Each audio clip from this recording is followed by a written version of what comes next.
우리나라 국민연금이 지금 700만 명을 넘은 거예요. 그러니까 수급자가 실질적으로 우리 같은 만 63세 정도의 국민연금을 받는데, 여기서 보면 국민연금 수급자가 700만 명이 넘는데, 그때 작년에 국민연금에 대해서 했었죠. 작년인가요? 올해 했었죠. 근데 국민연금 액수가 그렇게 많지 않은 거죠. 보면은 월 100만 원 이상 받는 사람은 굉장히 많을 것 같은데 그렇지 않다는 거. 진짜 700만 명이 받는데 월 100만 원 이상을 받는 사람들은 한 80만 명 정도. 그러니까 700만 명의 전체 700만 명 수급자 중에서 월 80만 명 정도만 100만 원 이상을 받는 거예요. 그리고 우리가 보통 한 가구당 이렇게 보통 보면 2인 가구가 나중에 생활비 이렇게 따져보면 기본적으로 한 300만 원 좀 넘게 드는데, 그러면은 저 국민연금이 좀 많이 부족하지 않나? 이런 생각들도 좀 많이 드는데, 실제 200만 원 정도 국민연금을 받는 사람들은 한 4만 명 정도밖에 안 된대요. 그러니까 굉장히 적은 거죠. 4만 명에 들어가는 사람들은 국민연금을 거의 다 붙고 중간에 붙지 못한 것도 추가로 붙게 되고 뭐 이런 것까지 다 했는데도 200만 원 정도 넘는 사람이 한 4만 명밖에 안 되더라. 그럼 국민연금을 받는 금액은 그렇게 많지 않구나. 근데 실질적으로 이 국민연금에서 받는 금액 이 정도의 이자를 주는 그런 은행들은 없어요. 되게 높은 거잖아요. 사실 보면 이 정도의 이자율을 따져보면 이 정도 나오는 그런 금융 자산은 실제로 많지 않다. 많지 않은 게 아니라 없다고 보셔도 무방할 것 같아요. 그죠? 여기 700만 명째 해당하시는 이분이 94만 원인가? 94만 원 정도를 받는데 한 달. 되게 좋아하시는 거예요. 이분들도 추가 납부하고 막 이래가지고 94만 원을 받으시는데, 실제 자기가 본인이 불입한 금액은 한 4,400만 원? 그러니까 4,400만 원 불입해서 뭐 이제 회사든 아니든 뭐 다른 데서 이렇게 반을 보탠다고 하더라도 실제로 납입한 금액들은 한 1억 정도 되는 거죠. 양쪽 다 합치면. 그랬을 때 월 999만 원이면은 되게 높은 거 아니에요? 그러니까 국민연금을 뛰어넘을 수 있는 그런 예금이나 적금은 없다. 그래서 국민연금은 중간에 비었던 금액이라든지 아니면 더 추가될 수 있는 것들은 최대한 찾아서 다 집어넣으셔야 돼요. 무조건. 이게 기본이에요. 국민연금이 되고 나서 3단계 정도로 노후 자금들을 확보하는데, 첫 번째 국민연금은 무조건 해야 되는, 무조건. 그래서 제일 많이 받을 수 있을 정도로. 제가 보기에는 지금 여기서 나왔지만 700만 명이라고 했을 때 100만 원 정도 이상 받는 사람들이 80만 명밖에 안 된다 그랬잖아요. 그 아까 얘기한 것처럼 4만 명 정도만 한 200만 원 정도 받는데 한 150만 원 정도 받으면 괜찮은 거예요. 150만 원 정도 한 사람당. 그리고 나머지는 무엇으로 충당하냐면 늘 말씀드리지만 3단계 정도를 쓰잖아요. 연금저축, 아시죠? 연금저축. 그 다음에 IRP, 퇴직연금, 그렇죠? IRP, 개인형 퇴직연금. 이 3단계로 쌓는 게 기본이에요.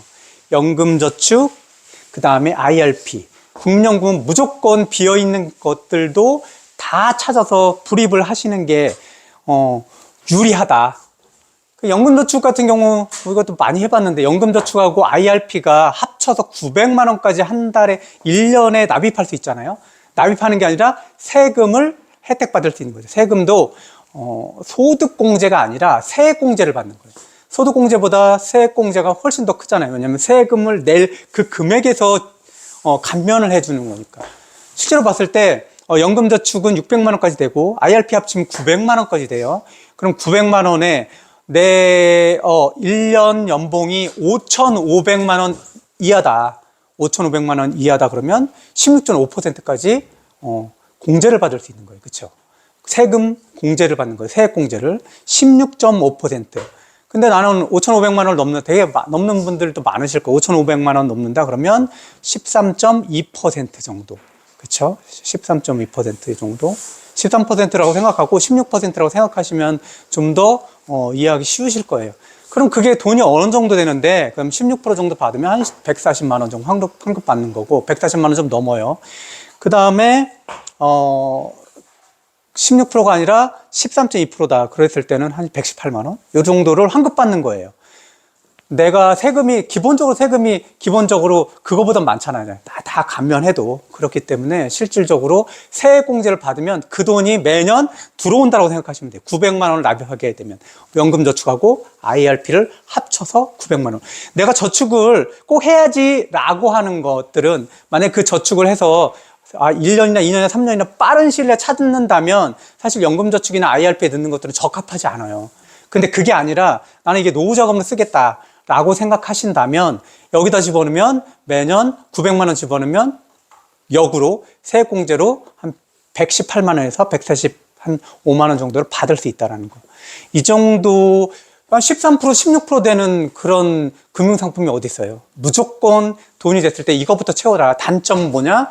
중간에 해지하면 세액은 다시 나간다. 근데 IRP 같은 경우는 사실 보면 중간에 해지하기가 너무 어려워. 연금저축은 사실 자기가 혜택받은 세금을 돌려주면 이게 해지가 가능하거든요. 근데 IRP는 이거는 되게 어렵다라는 해지 자체가 뭐 천재지변이라든지 뭐 이런 거 아니면 어려워요. 그러니까 IRP는 안 되는구나. 쉬운 5살까지는 찾을 수 없구나. 이런 생각을 가지시면 돼요. 그럼에도 불구하고 국민연금은 무조건 가입하고, 그 다음에 내가 추가로 납입할 크레딧이라는 것들 있잖아요. 남자들 같은 경우 군대 갔을 때 그 기간에 크레딧이라든지 중간에 우리가 실직했을 때 국민연금을 쉰 기간도 있거든요. 그랬을 때는 무조건 다 찾아서 후에도, 납입할 수 있게끔. 첫 번째 국민연금이 어디에 비어 있는지를 찾아서 납입하고, 두 번째 연금저축, 그 다음에 IRP를 3단으로 쌓는다. 그렇게 해주시고, 사실 보험이나 이런 데서 연금을 넣는 것들은 그렇게 썩 좋은 방법은 아니에요. 그럴 바에는 연금저축과 IRP에 들어가 있는 그 돈을 그대로 넣어놓으셔도 세액공제 받으시잖아요. 1년 중에 아무 때나 넣어놔도 세액공제 받으시는데 그대로 돈으로 넣어 드시지 마시고 뭐 하라 그랬죠? 그냥 ETF 다 드시라. 다른 것도 고민할 필요도 없이 뭐 하고요? 그냥 S&P 500만 사두셔도 충분히 가능하더라. 실제로 S&P 500이 한 근 80년에서 100년간 8%에서 10%잖아요. 지금 그때 얘기했죠. 올해 S&P 500 ETF가 23%라고. 최근에 들어서는 실질적으로 미국에 있는 그런 테크주라든지 아니면 큰 주식들이 많이 올랐잖아요, 사실. 그래서 기본 S&P 500을 10% 이상은 보는 것 같아요, 연평균.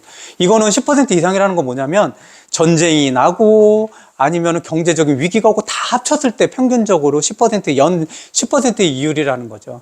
그러니까 많이 고민하지 마시고 개별 종목 이런 거 안 된다 그랬잖아요. 공부가 부족해서가 아니라 개별 종목을 예측해가지고 투자하는 거는 불가능한 영역인 거예요.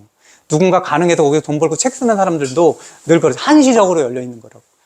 그러니까 그렇게 고민하지 마시고 그냥 또 이렇게 하다 보면 반도체 ETF가 훨씬 더 많이 반도체 ETF가 훨씬 더 많이 중간에 그렇게 많이 오를 수도 있고 빅테크가 훨씬 더 많이 오를 수도 있고 나스닥 100 이런 게 더 오르지 않아? 라고 생각할지 모르지만 그냥 평균적으로 봤을 때 S&P 500이면 무난한 정도가 아니라 굉장히 높은 수익률이고 그 정도만 하더라도 날고기는 펀드 매니저보다도 훨씬 더 높은 수익률이라는 거예요. 펀드 매니저도 장담할 수 없어요. S&P 500보다 높게 수익을 유지할 수 있다는 건 장담할 수 없고 어머니들이 보시는 TV에 나오는 그 주식을 정말 잘한다는 누구누구 차장, 그 사람들도 사실 보면 10% 이상씩 수익 내봐라고 하면 그건 어려운 거예요, 되게. 그 사람들이 10% 수익 내봐라고 했을 때 나는 무조건 낼 수 있는데 이 사람들은 그렇다고 한다면 그 증권에서 남아있을 이유가 없어요. 그렇죠? 당연히 그런 거죠.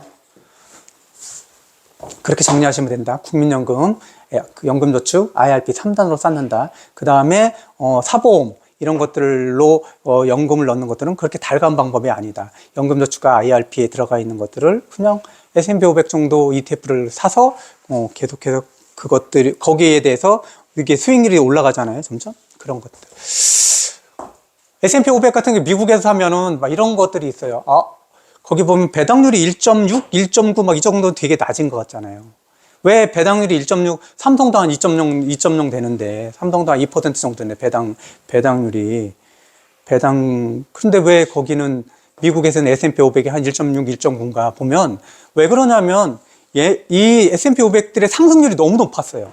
상승률이 높다는 건 전체가에서 배당이 차지하는 게 배당률이잖아요. 상승을 점점 굉장히 많이 하니까 전체의 가격이 높아지니까 배당률은 떨어지는 거잖아요. 이 전체가 빠른 속도로 성장하니까. 그러니까 거기에서 배당률이 적다라고 하더라도 실제로는 성장이 너무 빨라서 배당이 적다라는 생각을 가지시면 될 거예요. 그건 별로 크게 배당이 너무 낮아? 라고 생각할 필요가 없는 거죠. 우리나라에 상장되어 있는 ETF에 S&P 500을 사셔도 괜찮고, 미국에 있는 그런 걸 사셔도 괜찮아요. 스파이 같은 경우, 이런 거 사셔도 괜찮고, 스파이를 10분의 1 정도로 쪼개놓은 것들도 있어요. SPDR 이런 것들도. 그런 것들도 사실 보면은 전혀 그게 거래량도 엄청나게 많아요. 그러니까 그런 것들, SPDR 스파이 이런 걸 해놔도 상관이 없습니다. 실제로 국민연금은 한 150 정도면 지금 상황으로는 아주 나이스한 금액이고 200이면은 되게 높은 금액이고 100만 원 정도 이상을 받는 사람들은 실제로는 700만 명 중에서 80만 명 정도 해당된다. 이 정도의 기사입니다.